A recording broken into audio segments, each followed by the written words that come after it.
You guys see that bus behind me over here? Yeah, what's growing on? So I got a special feature for you today, pretty awesome farm tour. And what's pretty interesting is, you know, this guy's made hundreds of videos. He's the one that prompted me to start making videos, but he doesn't have a single farm tour of his farm on the channel. So I think this is the first actual tour of Justin Rhodes' farm that's online, and y'all are gonna get to see it first, so hold tight. With a heart of gold, I can give it all to you. With a heart of gold, I can buy the world for you. But for now I am just flesh and blood, that's true. With my heart of gold, my love is rich for you.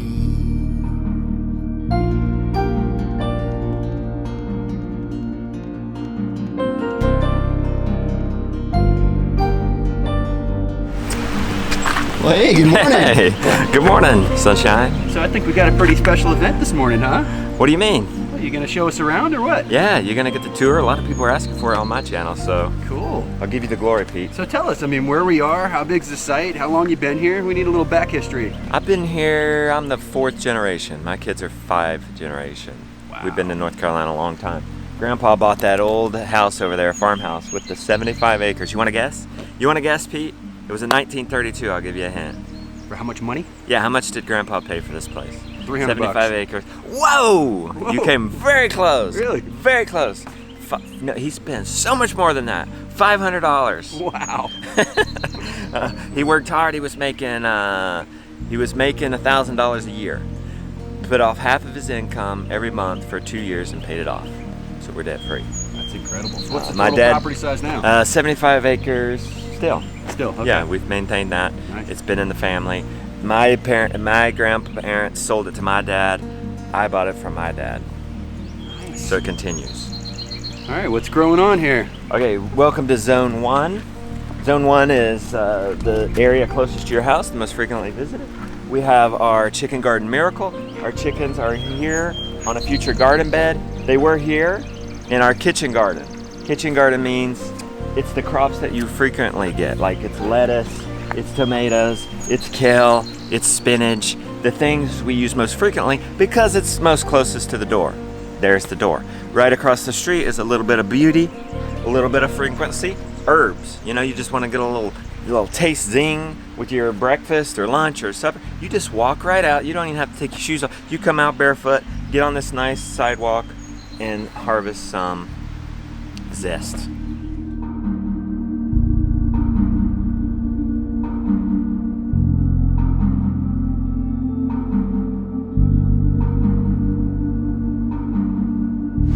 Oh, I see a fruit tree. Yeah. Still in Zone 1, a fruit tree. Our south, meaning that's where most of our sunshine is coming from, is right there. So we keep our veggies, annuals in front of this fruit tree, but we have a persimmon growing right here. And look, we have some strawberries underneath it we're experimenting with. We have a volunteer plant. Boy, Rebecca and I are becoming like the volunteer masters, and chickens are good at that. Chickens work a mulch area, leave, and generally if you fed them chicken scraps, they have planted and spread those seeds from like your food scraps. Any food scraps with seeds in it, you're gonna have volunteers after the chickens leave it if it's mulched. This will be a nice shade area. You know, the kids come and play under here. It's also fruit that we can harvest for ourselves and then easily throw to the chickens. That's the other thing that's going on here in this chicken garden miracle. When the chickens are out of the garden area, we can easily throw our weeds in there, we can throw our extra produce, and then when we're done, we let the chickens back in. So it's a neat little system here. Eventually this could be shade for the chickens when we don't have a garden there. My search for freedom, my bees forgave. Continuing on in Zone 1, Zone 1.5, we slapped together the screen house. We found some A-frames out of a construction dumpster. We just put those together, just put some greenhouse plastic on it, had some windows that we put on it, just slapped this together, this greenhouse. And this is a very good complementary to the chicken garden miracle, because inside here we have soil blocks. We've planted our seeds in there, and while the chickens are up there, you know, tilling an area, prepping, fertilizing, spreading mulch to an area, these plants are growing. And when they're ready at about 4-ish weeks, we move the chickens out of their area and transplant these plants in, and already these plants have that much head start on any weed or any invasion that might happen. It's a beautiful system. Destination doesn't really matter.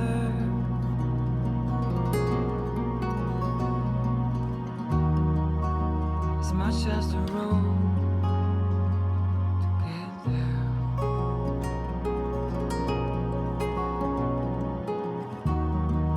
Gonna take a walk. We're beginning to get into zone 2-ish garden here. We have another, what I call the crop chickens. They were in a mobile house here. We're here for a while over the winter. This is where I like to overwinter chickens because it's still close to the house. It's facing the southern sun. We move the chickens out and plant in here. I call this zone 2, not 3. It is a crop garden, which means you don't technically have to visit as much. You plant once, come back at the end. But this is sort of an experiment area. We've done a row of potatoes with mulch.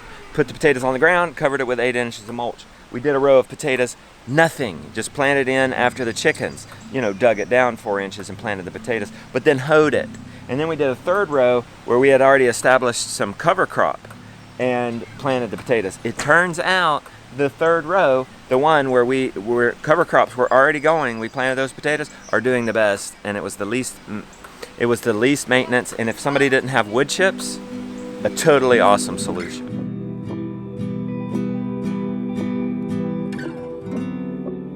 Right here is zone 3 crop garden.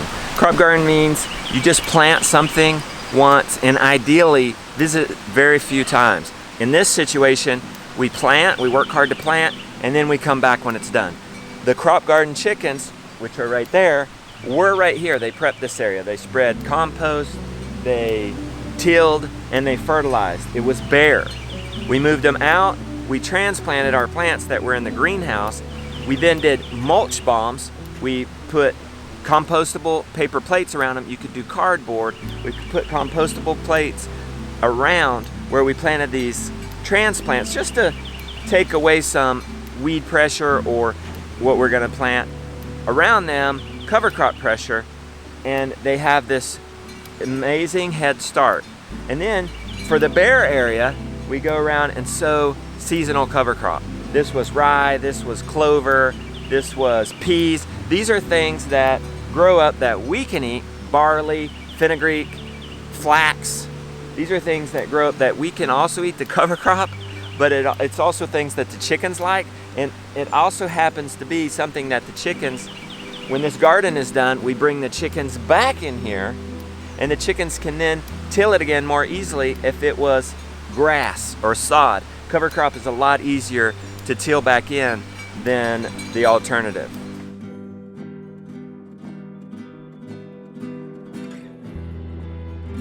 Pete, we love our bacon and sausage and anything else pork. I don't know why it's taken us so long to get pigs. I'm absolutely in love with pigs so far. We have them in this area to prep the garden. And look at this, I'm so excited. I thought chickens were amazing.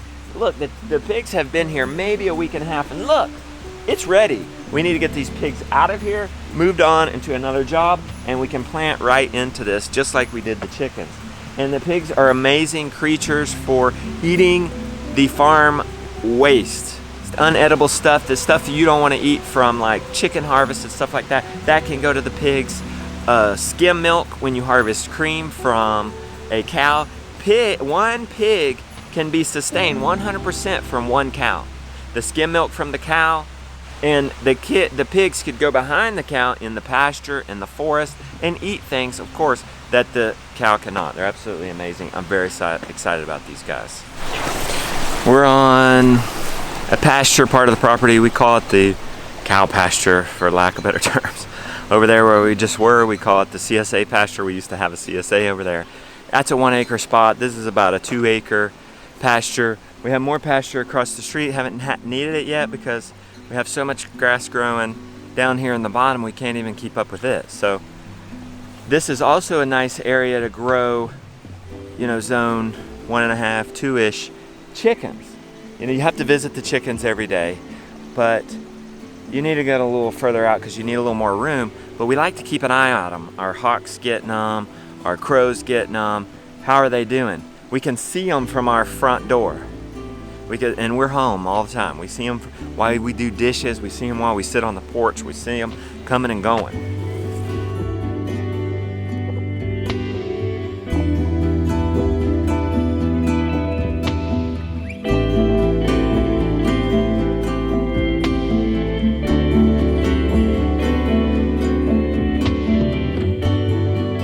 Right here, we're in the cattle lane. With dairy cows, you've got to have a lane because you have to bring the dairy cow back in every day. Sometimes once, well, definitely once, but sometimes even twice. So we're kind of like standing in a zone 1. Zone 1 doesn't have to be just like directly around your house. In this case, zone 1 is a lane where the cows go. Here's a beautiful pasture for the cows, a beautiful walnut tree. We rotationally graze them through here. Let them have an area one day, and we just use it's amazing what you can how you can keep a cow. Like, look, it's just this dinky donk electric fence, one strand that will keep back a 1,900-pound bull. You know, it's funny how you feel safe behind this if the bull's running through here. I'm like, oh, I'm good now. this 1.5 foot tall. It doesn't even have to be on. Now you can't keep it off for too long or they're gonna figure it out and bust it out, but they get zapped by it and they get trained to it. You don't have to hurt them, but it's a psychological barrier.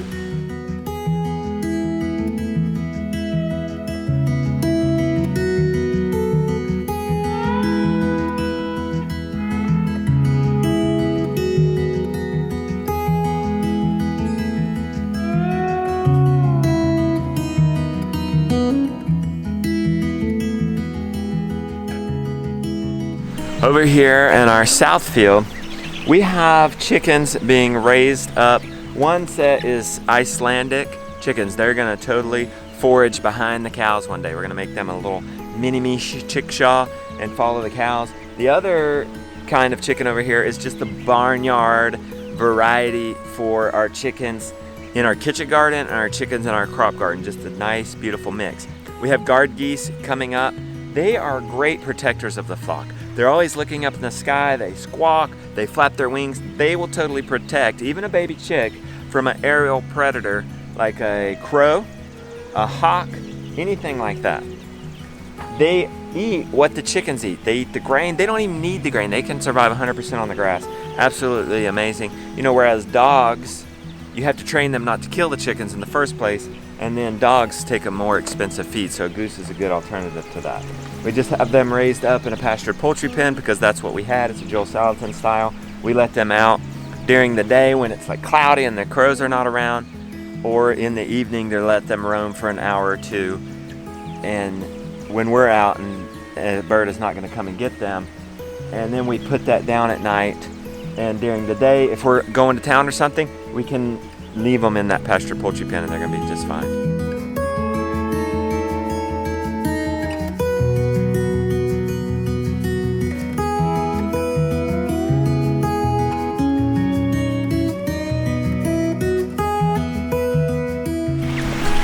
Behind me is the monster shaw operation. For those that don't know, I call these kinds of chicken sea monsters. Sea as in Cornish cross chicken, 3 C's. Sea monster because they grow so fast. In 8 weeks, they'll grow to be 4 pounds of meat in your freezer, guys. That's 51 days.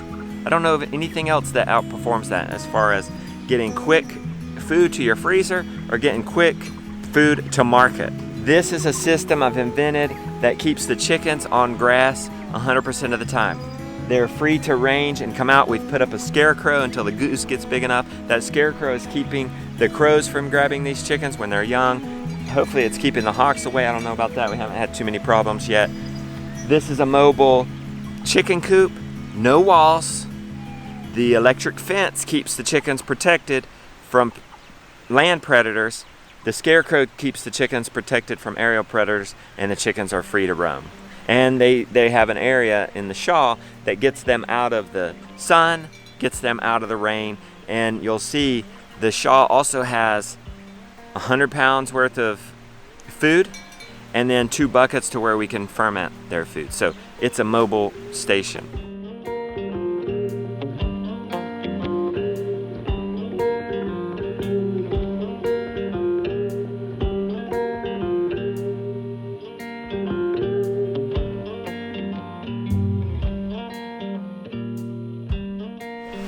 Behind me are our sheep operation.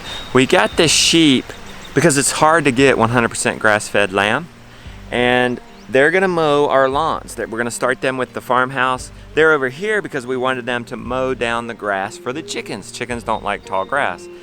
The sheep, so far, this is my first year doing sheep, so far sheep are the easiest element on the farm. We move them every other day inside these Premier One electric nets. They stay in. We have a nice mobile shelter for them. They're eating 100% grass. They don't drink much water. Absolutely amazing. And lamb, in my opinion, is second best to pork. Man, this farming stuff ain't easy. I know, you're really getting to see it, buddy. I am. We're in the height of it. What gets you out of bed in the morning? What keeps you going? You know, you asked that at a crazy time, Pete, and I appreciate you for asking that, because it's days like these, after 5 straight days of rain, I'm soaked like a wet rat, as you would say. And, you know, I even had to take a time out, go up to the porch, tell Rebecca, it's like, I don't want to do this. We're an hour and a half in. I'm still not done. I don't know how it's going to go. I wasn't asking myself that question, why do I do it? So you asked that, and it's got to be, thought about it and didn't have to think too long.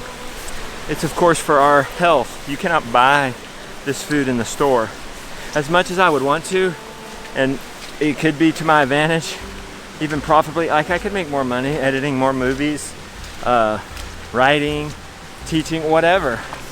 Why do I take the time to go out here, rain or shine, snow, sleet, hail? Because of health. But not just my health, the health of my children. You can't buy this stuff. And this stuff is completely sustainable. I'm building soil by moving these cows, rain or shine. Where we fed the cows hay yesterday, because it was so rainy and we had to go in, that soil will have the most earthworms per ratio than anywhere else on this platform, this farm, 100 years from now. My great-grandchildren will come and benefit from that hay I threw out. From that day, I was like a wet rat. I'll be buried in a pine box underneath an apple tree here. They'll go enjoy that fruit, sit on the view and look down on this valley and remember, because they won't be able to forget, because they'll look down on a lush place that if anything were ever to happen, they have food security. They have cows that reproduce themselves, soil that reproduces themselves, chickens that have been bred and made for this property reproduce themselves and give like they've never given before. That's why. So it's for the children. I love it. For the children. The great-grandchildren. All right. All right, Justin, thank you for the farm tour. Thank you for your hospitality. I think we're showing people here some things they've wanted to see. Yes. You know, I don't think we've gotten the actual Justin Rhodes farm tour by anybody yet, right? I've toured hundreds of farms, and now you're the first to come and tour my farm, so it's cool to be on the other end of that. Awesome. So if y'all haven't seen Justin Rhodes' channel, I'm sure you have. I'll put the link in the description down below. Don't forget, like, subscribe, share, and what's most important here, Justin? Just wait.